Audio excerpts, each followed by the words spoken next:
ओमज्ञानतिमिरन्दस्य ज्ञानाञ्जनशलाकया चक्षुरुन्मिलितं येन तस्मै श्रीगुरुवे नमः।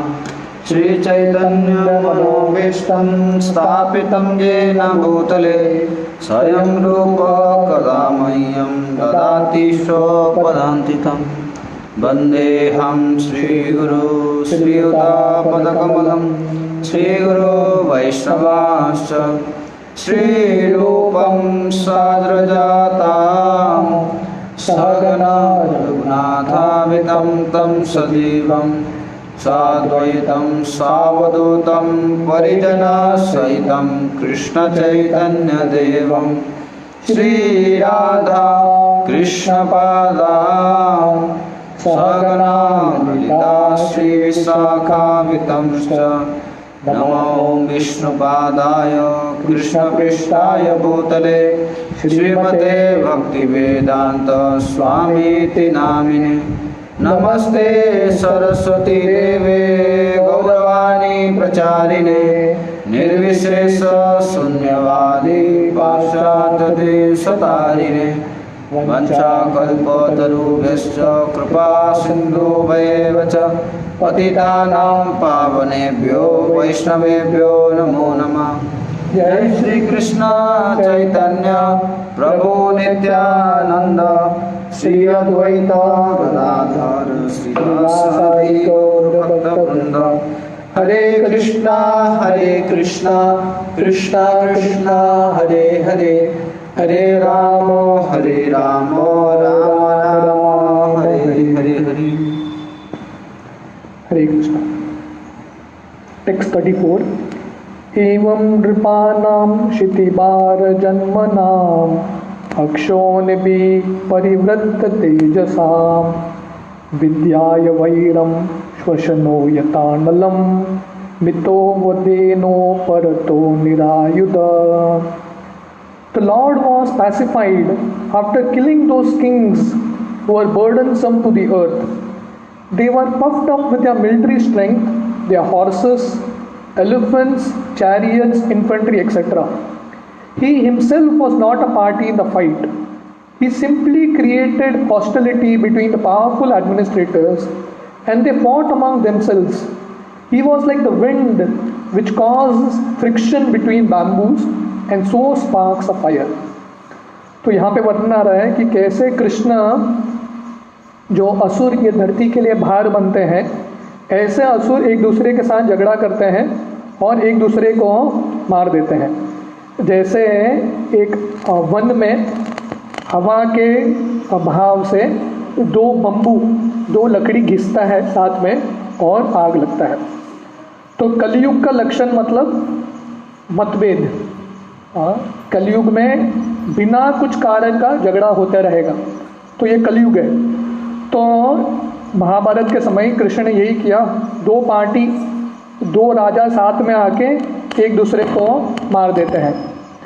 तो इस तरह से कृष्ण ने जितने भी असुर हैं उन सबको इस धरती से निकाल दिया।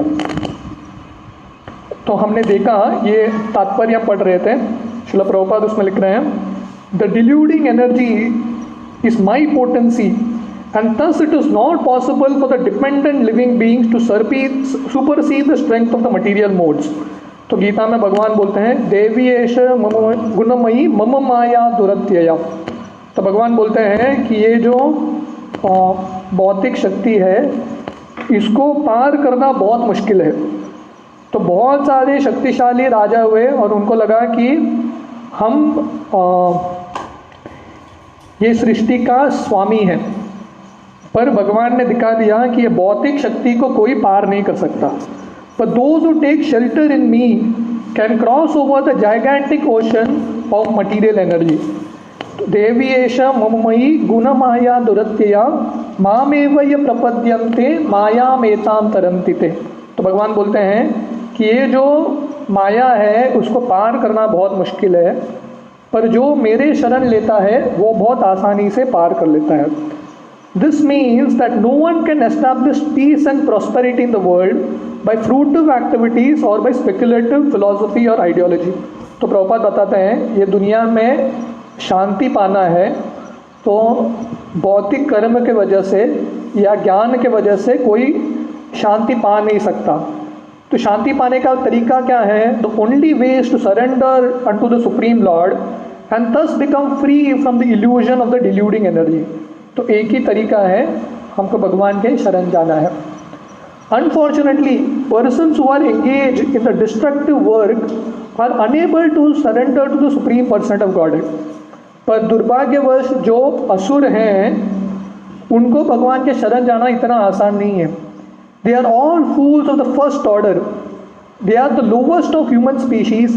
They are robbed of their knowledge, although apparently they seem to be academically educated। तो ये भौतिक दुनिया में जो भगवान के शरण नहीं जाता तो वो सबसे नीच मनुष्य है, और उसके जो ज्ञान है, अगर उसका एजुकेशन भी रहेगा, डिग्री भी रहेगा, पर ये ज्ञान का कुछ फ़ायदा नहीं है। तो ज्ञान का मतलब क्या है? ये समझना कि हम बहुत छोटे हैं और ये दुनिया से पार करना है तो हमको भगवान के शरण जाना है। They are all of the demonic mentality always challenging the supreme power of the lord. तो जब गीता में भगवान असुरों का वर्णन करते हैं, हमको क्या लगता है? असुर मतलब उसके दांत बड़े होंगे या दिखने में क्रूर होगा, पर असुर का डेफिनेशन देखेंगे, जो भगवान के शरण नहीं जाता, अपने आप को स्वामी मानता है, अपने आप को भोक्ता मानता है, वो असुर है। तो ये भौतिक दुनिया में जितने भी लोग हैं वो सब असुर ही हैं। Those who are very materialistic, always hankering after material power and strength, are undoubtedly fools of the first order because they have no information of the living energy। तो जो व्यक्ति हमेशा शक्ति के लिए लगे हैं, मुझे भौतिक दुनिया में शक्ति पाना है, पदवी पाना है, तो ये सब मूर्ख हैं, क्योंकि उनको भगवान के शक्तियों के बारे में ज्ञान नहीं है। तो इतना संघर्ष कोई करता है शक्ति पाने के लिए, कितना समय तक वो शक्ति रहता है? थोड़े समय तक रहता है। They are the lowest of human beings because the human life is specially meant for reestablishing the lost relation with the lord and they miss this opportunity by being engage in material activities. तो मनुष्यों में से सबसे तुच्छ यही व्यक्ति है जो इंद्र तृप्ति में लगा है, अपना साम्राज्य बड़ा करने में। क्यों? क्योंकि मनुष्य जिंदगी किसके लिए है? भगवान के बारे में जानने के लिए और मुक्ति पाने के लिए है। पर ये चीज़ में हम लगेंगे तो हमारा समय व्यर्थ हो रहा है, पोस्ट पोजीशंस के लिए झगड़ा करते रहते हैं। They are robbed of their knowledge because even after prolonged speculation they cannot reach the stage of knowing the personality of Godhead, the summum bonum of everything। तो ऐसे व्यक्ति के पास ज्ञान भी नहीं है, उनके हाथ में डिग्री रहेगा, PhD का, MSc का, जो भी डिग्री रहेगा, पर भगवान के शरण नहीं जा रहे हैं, तो ऐसा डिग्री का कुछ मतलब नहीं है। जैसे कल सनातन गोस्वामी का तिरुभाव दिवस था, तो सनातन गोस्वामी और रूप गोस्वामी उस ज़माने में सबसे पढ़े लिखे व्यक्ति थे, बहुत बड़े स्कॉलर्स थे, उनको बंगाली, पर्शियन, संस्कृत सब कुछ आता था। पर वो जब चैतन्य महाप्रभु के सामने जाते हैं राम के लिए, मैं शरण लेने के लिए, तो वो चैतन्य महाप्रभु को बोलते हैं कि हम सबसे बड़े मूर्ख हैं, हमको लगता है कि हम पंडित हैं और लोग हमको पंडित बोलते हैं, पर हम कौन है मुझे पता नहीं, मैं कौन हूँ, और भगवान के शरण में जाता नहीं हूँ, इसलिए सबसे बड़ा मूर्ख मैं हूँ। सही? तो ये दुनिया में सब लोग अपने आप को ज्ञानी मानते हैं, पंडित मानते हैं, पर जब तक कोई भगवान को नहीं जानता, वासुदेव सर्वमिति स महात्मा सुदुर्लभ, जब तक ये नहीं जानता कि कृष्ण सब कुछ है और मेरा ज़िंदगी का लक्ष्य है मुझे कृष्ण के शरण जाना है, तो ऐसा ज़िंदगी का, ऐसे ज्ञान का कुछ फ़ायदा नहीं है। And all of them are men of demonic principle and they suffer the consequences as did such materialistic heroes as Ravana, Hiranyakashipu, Kamsa and others. तो ये सब जितने भी कैटेगरी के लोग हैं, गीता में भगवान बोलते हैं, ये सब असुर श्रेणी के हैं। उनके पास ज्ञान रहेगा या उनके पास शक्ति रहेगा, यश रहेगा, पर भगवान के भक्त नहीं हैं, तो ये सब असुर हैं। और उनका अंत क्या होगा? जैसे रावण का, हिरण्यकशिपु का, कंस का, हिटलर का, इतने सब असुरों का अंत हुआ, वैसे ही इन लोगों का अंत होगा। तो भगवान बार बार आते हैं, जितने भी असुर हैं, घमंडी व्यक्ति है, उनको नीचे लेके आने के लिए। टेक्स्ट 35। स एष नरलोकेऽस्मिन् अवतीर्ण स्वमायया रेमे स्त्रीरत्नकुटस्थो भगवान् प्राकृतो यथा. That supreme person of Godhead Shri Krishna, out of his causeless mercy, appeared on this planet by his internal potency and enjoyed himself amongst competent women as if he were engaged in mundane affairs.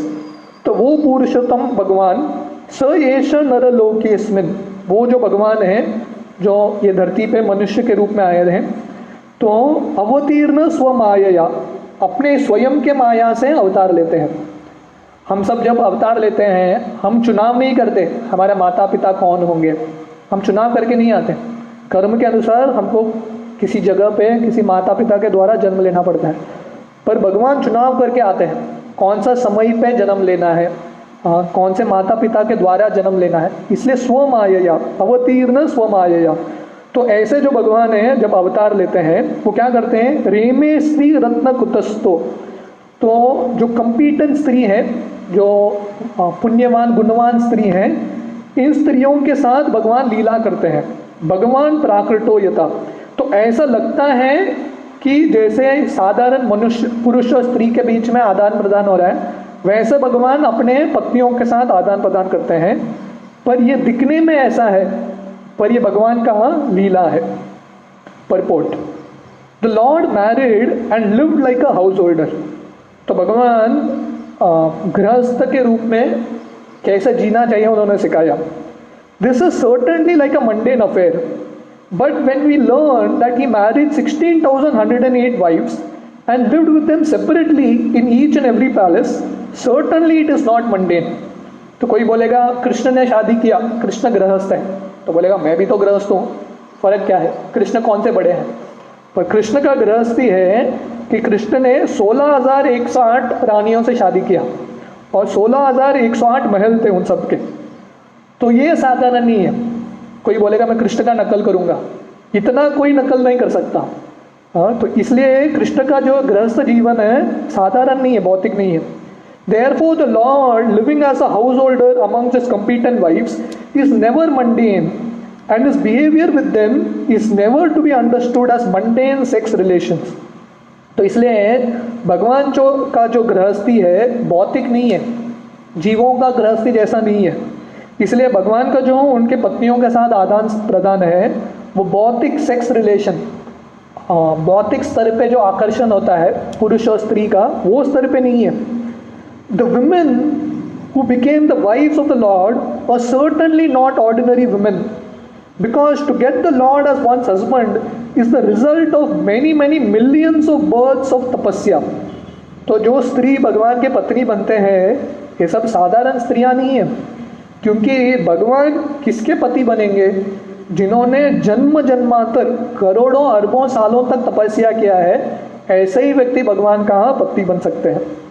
When the Lord appears on different lokas, on planets, or on this planet of human beings, he displays his transcendental pastimes just to attract the conditioned souls to become his eternal servitors, friends, parents, and lovers, respectively in the transcendental world, where the Lord eternally reciprocates such exchanges of service.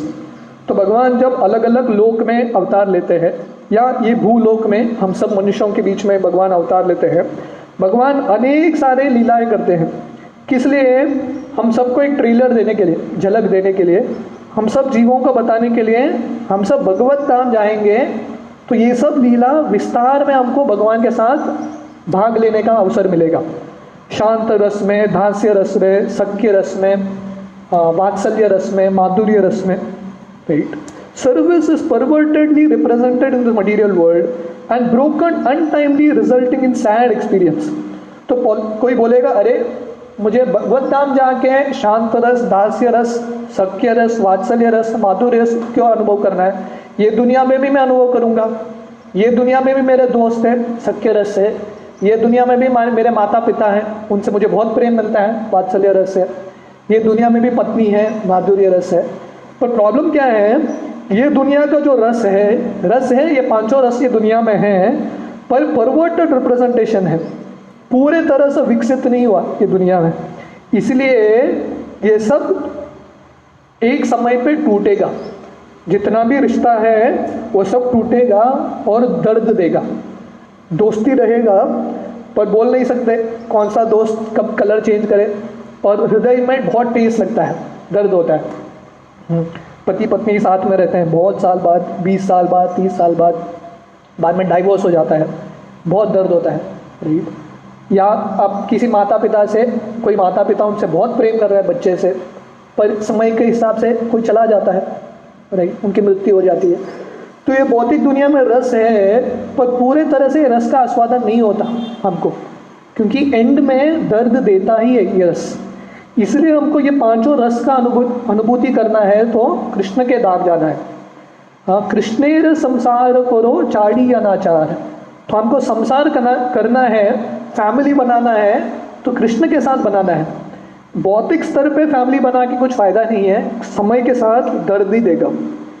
The illusion living being conditioned by material nature cannot understand out of ignorance that all the relations here in the material world are temporary and full of inabilities. तो इसलिए जो जीव है, भौतिक जीव है, ब्रह्म के वजह से, माया की वजह से वो समझ नहीं पाता कि ये दुनिया में जितने भी संबंध है वो सब टेम्पररी है, शाश्वत नहीं है। हाँ, बहुत कम समय के लिए है और दर्द देगा, फुल ऑफ इनएबिलिटीज, पूरे तरह से संतुष्टा नहीं देगा।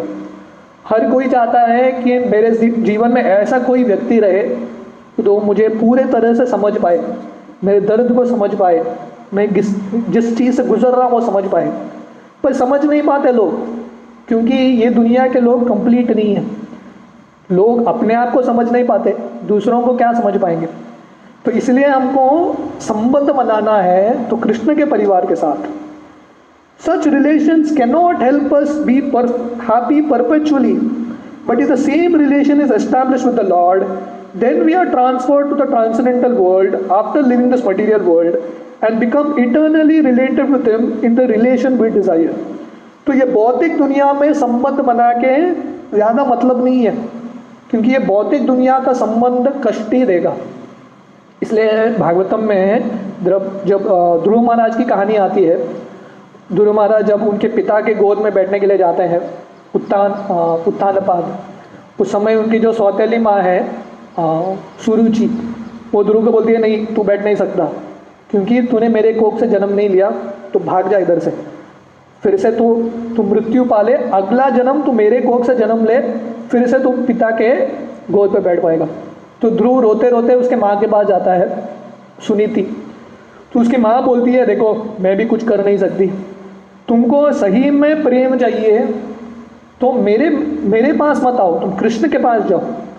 मैंने सुना है कृष्ण वन में मिलते हैं, वहाँ जाके कृष्ण की तपस्या करो, क्योंकि कृष्ण का जो प्रेम है ये भौतिक दुनिया के माता पिता से 1000 गुना ज़्यादा है। इसलिए आप प्रेम चाहते हैं तो कृष्ण के पास जाओ। तो इसलिए ध्रुव महाराज कृष्ण के पास जाते हैं और कृष्ण का दर्शन होता है। तो इसलिए ये दुनिया में जब हार्ट ब्रेक्स होता है, दिल टूटता है, हम किसी को हमारा दिल देते हैं और वो तोड़ देता है दिल को, चकराचूर बन जाता है, तो उस समय हमको समझना चाहिए ये भगवान हमको प्रेरणा दे रहे हैं कि ये सब छोड़ दो, मेरे पास आ जाओ और जो संबंध है मेरे साथ बनाओ। कौन सा संबंध चाहिए भगवान पूछता है हमको, मेरे साथ सत्य रस चाहिए, दास्य रस चाहिए, वात्सल्य रस चाहिए, माधुर्य रस चाहिए, तो भगवान चॉइस देते हैं, आपका जो इच्छा है भगवान पूरा करेंगे। The women amongst whom he lived as their husband are not therefore women in this mundane world, but are eternally related with him as transcendental wives, a position which they attained by performing devotional service of the Lord. इसलिए जो स्त्रियां हैं कृष्ण की पत्नी बने हैं, ये सब साधारण स्त्रियां नहीं है, हाँ, क्योंकि सब रसों में से शांत रस, दास्य रस, सख्य रस, वात्सल्य रस, माधुर्य रस सबसे श्रेष्ठ माधुर्य रस है। तो कृष्ण के पत्नी बनने के लिए उन्होंने बहुत साल का भक्ति किया है, दैट इज देयर कॉम्पिटेंसी। तो इसलिए वो भक्ति करके उन्होंने कृष्ण को पाया है। The Lord is Param Brahma और the supreme person of godhead. Condition souls seek after perpetual happiness in all places, not only on this earth but also on other planets throughout the universe, but constitutionally a spiritual spark as he is can travel to any part of God's creation. तो जो बद्ध जीव है वो सब आनंद ढूंढता है, हम सब आनंद ढूंढ रहे हैं भौतिक दुनिया में। ये दुनिया में अलग लोकों में, स्वर्ग लोक में, हर जगह हम जाके आनंद ढूंढ रहे हैं, पर सही आनंद कब मिलेगा? क्योंकि हम आत्मा है, जब हम परम ब्रह्म भगवान के संपर्क में आएंगे तभी हमको सही आनंद मिलेगा। जैसे एक मछली होता है, मछली को आप पानी में डालो ऑटोमेटिकली संतुष्ट हो जाता है, but being conditioned by the material modes he tries to travel in space by spacecraft and so fails to reach his destination. The law of gravitation is binding upon him like the shackles of a prisoner. तो जो जीव है आनंद ढूंढने के लिए अलग अलग लोकों में जाता है, कभी स्वर्ग लोक, कभी अलग अलग लोक, या सैटेलाइट लेके घूमता है, पर ये भौतिक दुनिया का जो नियम है वो नीचे खींचता है। जैसे गीता में भगवान बोलते हैं शीनीय पुण्य मर्त्य लोकम विशंति। अब स्वर्ग लोक में भी जाएंगे, वहाँ भोग करने के बाद जब पुण्य खत्म हो जाएगा वापस नीचे आना पड़ेगा। By other processes he can reach anywhere, but even if he reaches the highest planet he cannot attain that perpetual happiness for which he is searching life after life. तो इसलिए आप कौन से भी दुनिया में जाएंगे, आप बोलेंगे इंडिया में मुझे आनंद नहीं मिल रहा है, अमेरिका जाता हूँ, चलो जाओ अमेरिका, तो वहाँ पे भी कोरोना है, कोरोना से बच नहीं सकते। बोले अमेरिका नहीं चाहिए, मैं स्वर्ग जाऊँगा, जाओ उधर, वहाँ पे भी प्रॉब्लम है, आनंद नहीं है उधर। बोलेंगे स्वर्ग नहीं, मैं ब्रह्मलोक जाऊंगा, वहां पे भी कष्ट है। हाँ ब्रह्मा भुवना लोका पुनरावर्तिनो अर्जुना, ब्रह्मलोक से पाताल लोक तक हर एक जगह पे कष्ट है। तो इसलिए हमको सही में हैप्पीनेस चाहिए, सही में खुशी चाहिए, तो क्या करना है? When he comes to his senses, however he seeks after Brahman happiness, knowing it for certain that unlimited happiness which he is seeking is never attainable in the material world. तब वो जब अपना उसका जो बुद्धि खुलता है, उसको समझ में आता है ये दुनिया में मुझे भोग नहीं मिलने वाला, आनंद नहीं मिलने वाला, मुझे आनंद चाहिए, तो क्या करना पड़ेगा? सत्यानंद चिदात्मनि रमन्ते योगिनो अनंते सत्यानंद चिदात्मनि। हमको सही में अनंत काल तक हमको आनंद चाहिए, तो कृष्ण के पास, कृष्ण के शरण जाना पड़ेगा। So when he comes to his senses he realizes this. As such, the Supreme Being, Param Brahma, certainly does not seek his happiness anywhere in the material world, nor can his paraphernalia of happiness be found in the material world. तो जैसे जीव अपना आनंद, जब बुद्धि उनका खुलता है, उसको समझ में आता है, फिर कृष्ण मुझे आनंद दे सकते हैं। इसलिए कृष्ण का एक नाम है राम। राम का मतलब क्या है? जो आनंद देते हैं, रमन। तो जैसे जीव भगवान में आनंद ले सकते हैं, वैसे जब भगवान ये भौतिक दुनिया में आते हैं, भौतिक चीज़ों में आनंद नहीं लेते। तो इसलिए कृष्ण की जो पत्नियां हैं भौतिक नहीं है। He is not impersonal because he is the leader and the supreme being amongst innumerable living beings. He can not be impersonal. He is exactly like us and he has all the propensities of an individual living being in fullness. तो भगवान जब ये भौतिक दुनिया में आते हैं, भगवान भी रस का आस्वादन करते हैं, पर अपने शुद्ध भक्तों के साथ। इसलिए प्रभुपाद बोल रहे हैं भगवान निराकार नहीं है, भगवान का भी रूप है, और भगवान के अंदर भी भावनाएं हैं, दिव्य भावनाएं, और भगवान चाहते हैं, भगवान का इच्छा है कि जीवों के साथ उनका आदान प्रदान हो। He marries exactly like us, but his marriage is neither mundane nor limited by your experience in the conditional state. तो कृष्ण हमारे तरह शादी भी करते हैं जीवों की तरह, पर कृष्ण का जो शादी है भौतिक नहीं है, जीवों की तरह नहीं है। His wives therefore appear like mundane women, but factually they are all transcendental liberated souls, perfect manifestations of eternal energy.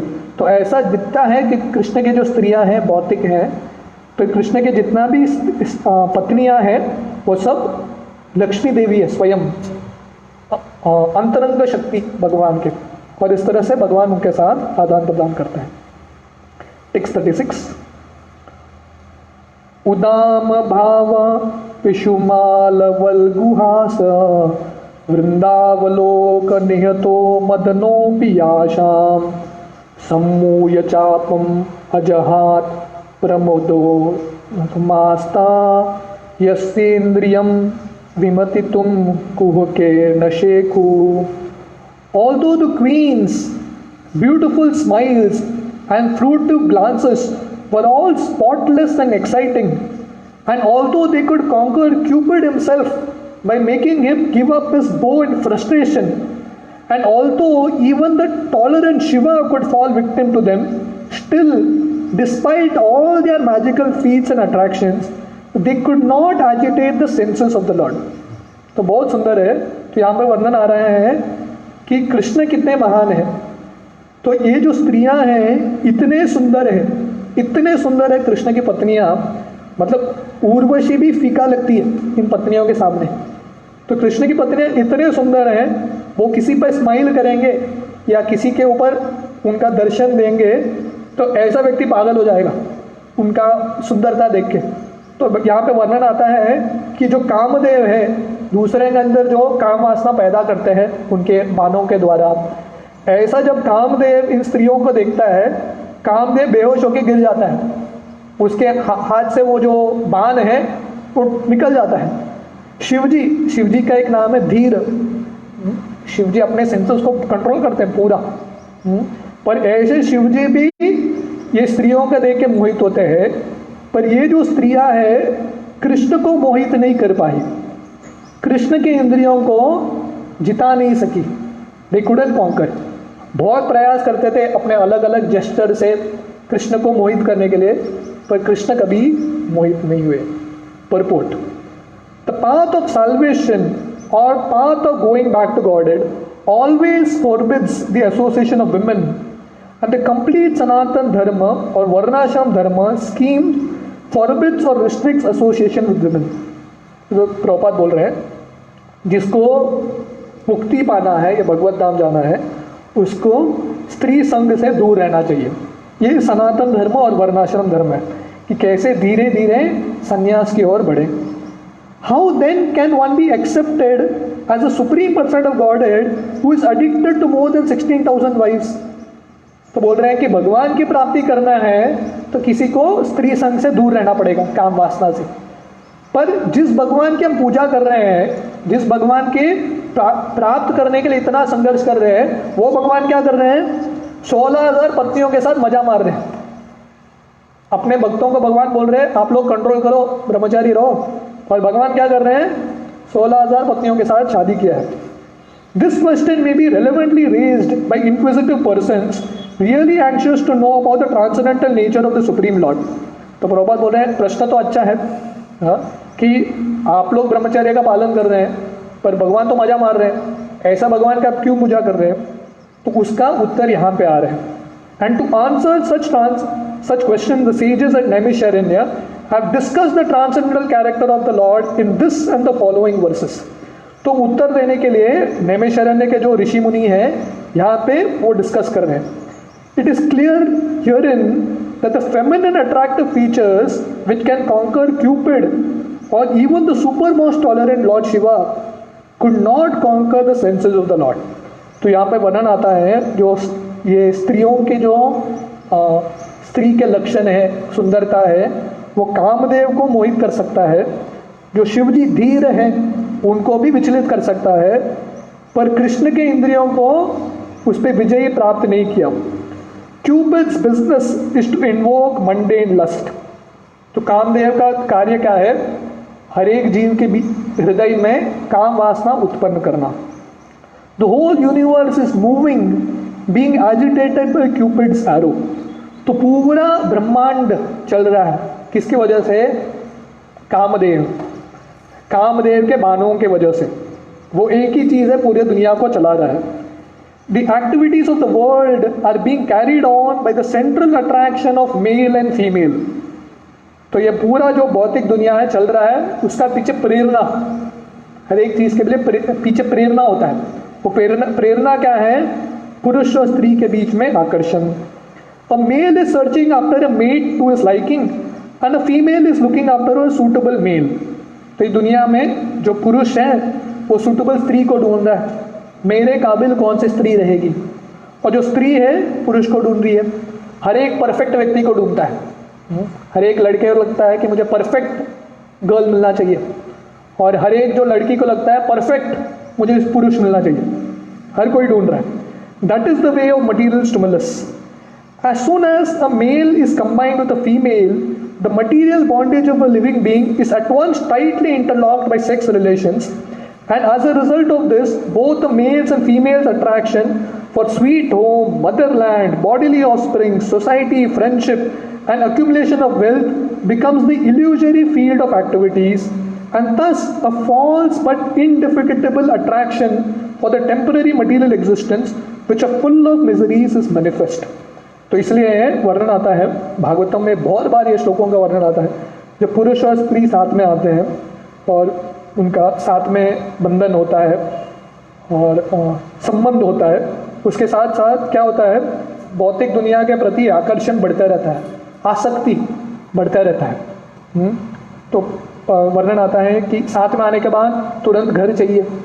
पहले घर नहीं होता था, शादी होने के बाद घर चाहिए, घर है तो बच्चे चाहिए, बच्चे है तो सोसाइटी चाहिए, सोसाइटी है तो गाड़ी चाहिए। तो इतना बंधन का कारण बनते जाता है। तो उसको लगता है, ऐसे जीव को लगता है कि ये जो भौतिक दुनिया है, जो भगवान ने बोला है दुखालयम अशाश्वतम, उसको लगता है ये तो गलत है। मुझे तो बहुत सुख लग रहा है भौतिक दुनिया में, फर्स्ट क्लास वाइफ है, फर्स्ट क्लास घर है, क्या प्रॉब्लम है। इसलिए वो भ्रम में हमेशा रहता है। Those who are therefore on the path of salvation, going back home, back to Godhead, are especially advised by all scriptural instruction to become free from such paraphernalia of material attraction. इसलिए वर्णन आता है कि specially जो भगवत दान के मार्ग में लगे हैं उनको बहुत सावधानी बरतना चाहिए ना, क्योंकि ये जो माया का प्रलोभन है बहुत ज़्यादा है, अनलिमिटेड प्रलोभन। राधानंद महाराज उनके जर्नी होम पुस्तक में लिखते हैं, महाराज एक दो महीने गंगा के तट पे बैठ के एक पत्थर पे बैठ के ध्यान लगा रहे थे। तो उन्होंने देखा कि गंगा के नदी में, प्रवाह में बहुत सारे जानवर या पत्ता उसके साथ बहता था, पर बहुत कम पत्ते फाइनली जाके समुद्र में मिलते हैं। आधे से ज़्यादा जो ऑब्जेक्ट है नदी के प्रवाह में है, वो नदी के कौन से एक तट में डूब जाते हैं। तो भक्ति का मार्ग शुरू करना बहुत आसान है, पर अंत तक, लक्ष्य तक पहुंचेंगे कि नहीं, वो क्वेश्चन है। वो सब बहुत बड़ा क्वेश्चन है, क्योंकि माया का प्रलोभन इतना है कि कौन से एक तट में हम सेटल हो जाते हैं। हमको लगता है इधर ही ठीक है, भक्ति बाद में कर लेंगे, अभी थोड़ा इधर आनंद लेते हैं।